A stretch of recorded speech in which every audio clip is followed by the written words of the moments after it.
right, Mr. Gonzalez. How can the project manager help the agile teams improve their work?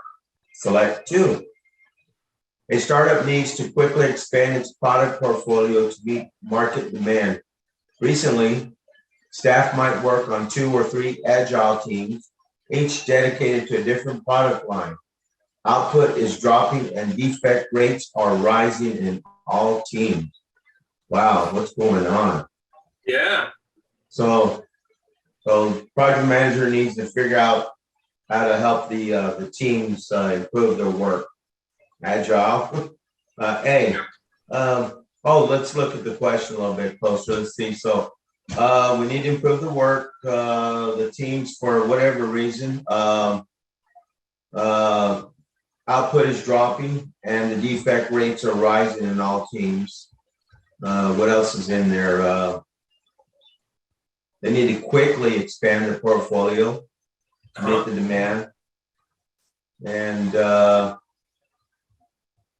I see staff might work on 2 or 3 agile teams. That seems kind of weird for me. Seems like that's confusing.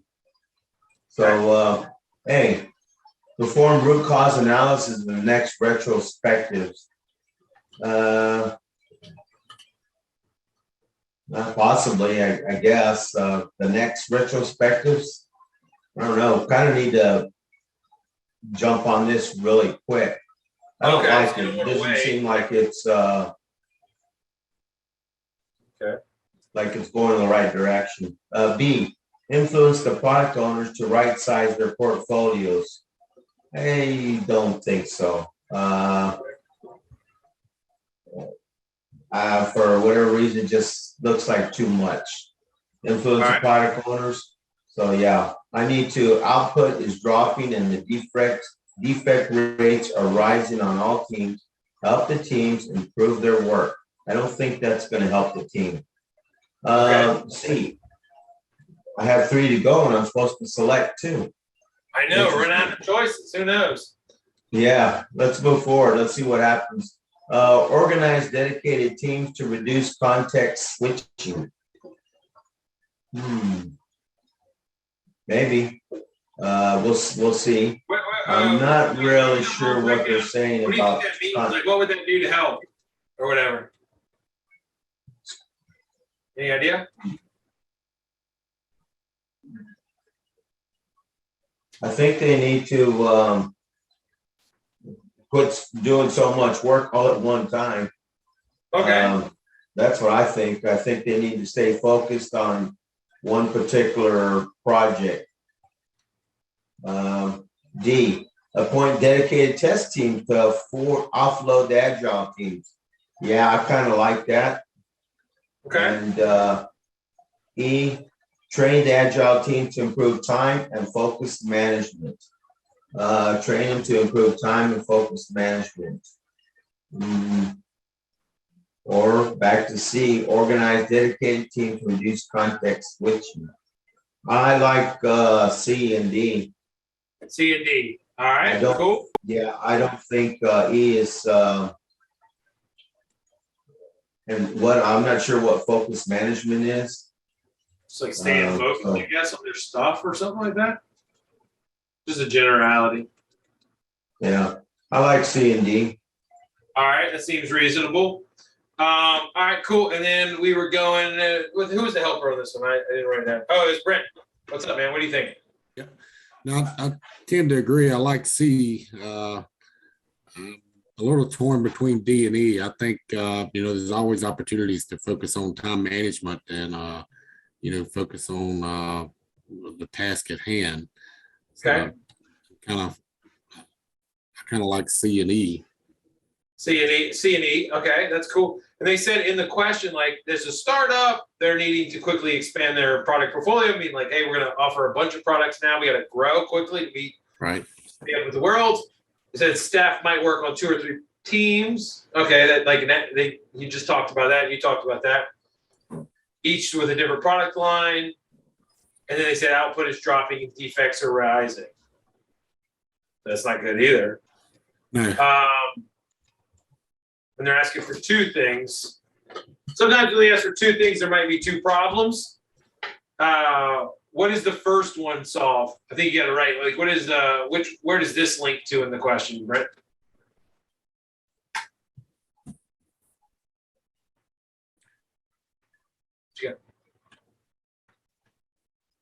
Is that for me, Scott?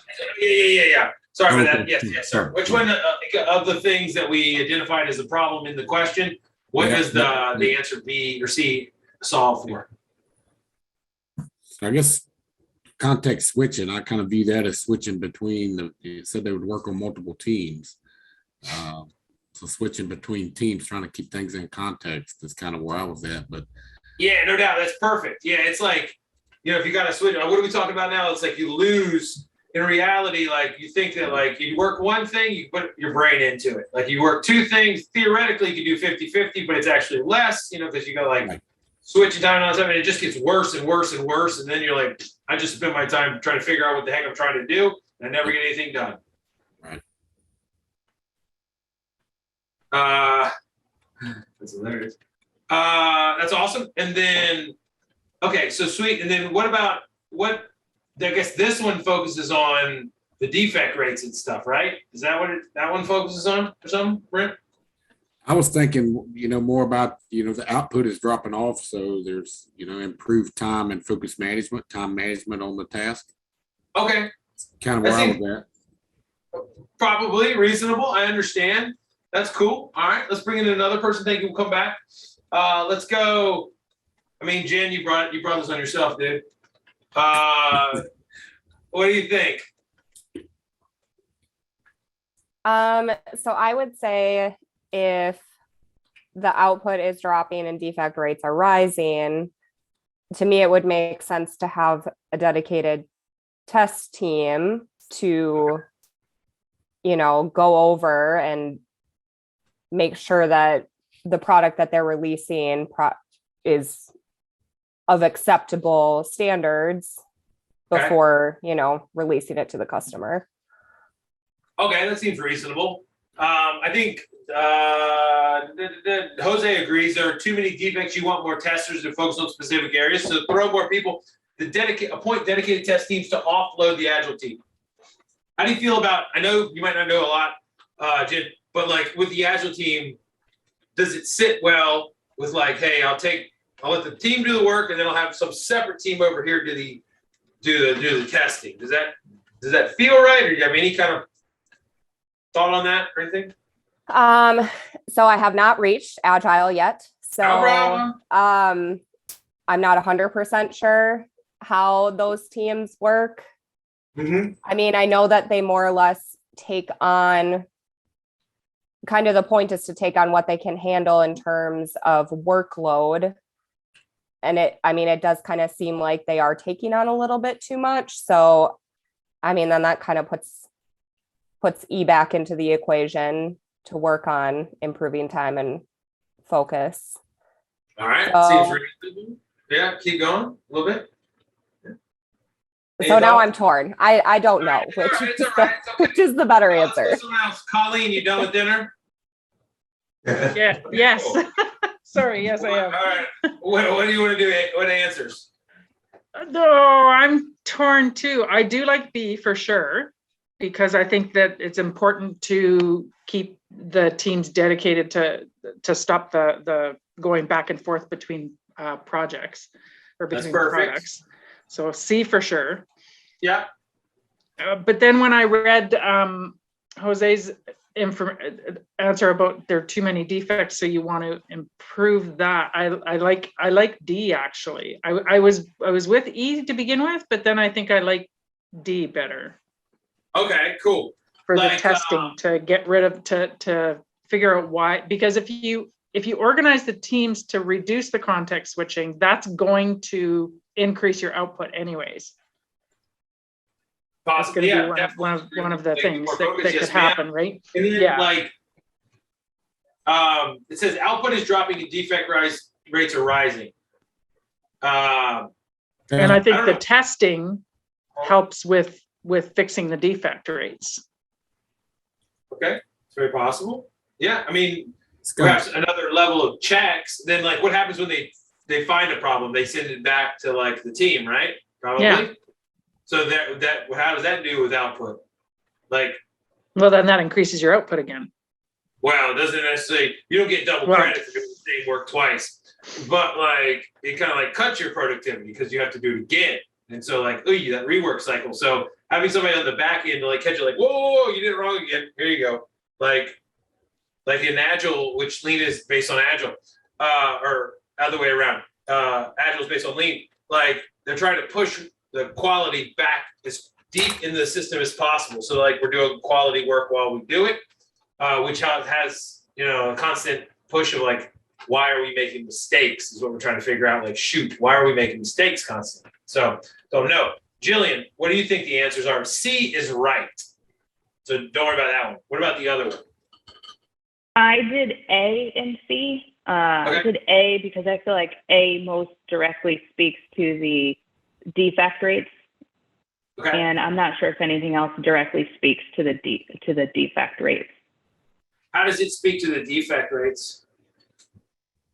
Because we're performing root cause analysis. So with that, my understanding is that once it gets down the line, if we see something going wrong, then we can go ahead and research and look back and see what's actually causing it so that we can prevent it from happening later. There you go. Anytime we see root cause, we're just like replacing that in our mind with like, why? Like, that's what we're trying to determine, like why something's happening, what the reasons are, those kind of things. So awesome. Let's see, switching D&E. I don't see context switching as a potential interest since the team is dedicated to a single product. But Manuel, like it says, like the team might be, what does it say? The team might be working on 3 Agile teams, each dedicated to a different product line. That means like the staff is working on 3 product lines at the same time. It's like, those kind of different things. Who's originally? Go ahead. No, Yep, I read it as like each Agile team is working on a different product line.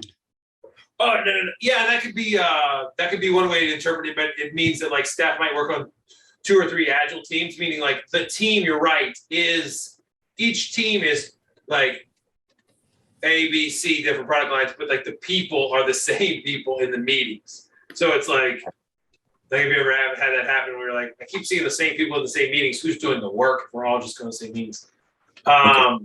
Yeah, that's what it means. So cool. Who started this party off? James, what do you want the answers to be, James? I think I'm gonna go ahead and stay with both of them. I like the root cause analysis, but I like the first 2. I like D is because it's dedicated test teams and it's to take off some of the load from the other teams. I kind of see it as a process, and they're just kind of moving that flow. They will need to quickly expand the portfolio. Need to figure out how to speed this up. That's what I'm shooting for. I'm going to stay with D. All right, cool. Brent, you sticking the same answers, or you want to move? What do you think, dude? I think Jen brought up a good point. When you think about defect rates, the first thing you want to do is understand why they're happening. Well, one way to do that is the root cause analysis. I haven't got into Agile yet, so I'm not real sure what next retrospectives mean, but the root cause analysis certainly makes sense. We'll explain in a second.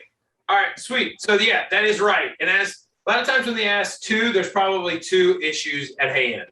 So one, and then, so if we say 2, we're looking for 2 kind of problems or things. And then also one of the little techniques or whatever, if we get into it, it's like the level of specificity. And so output is dropping and defects and rates are rising is about as general as you can get. Like, hey, bad is happening. Cool. Why?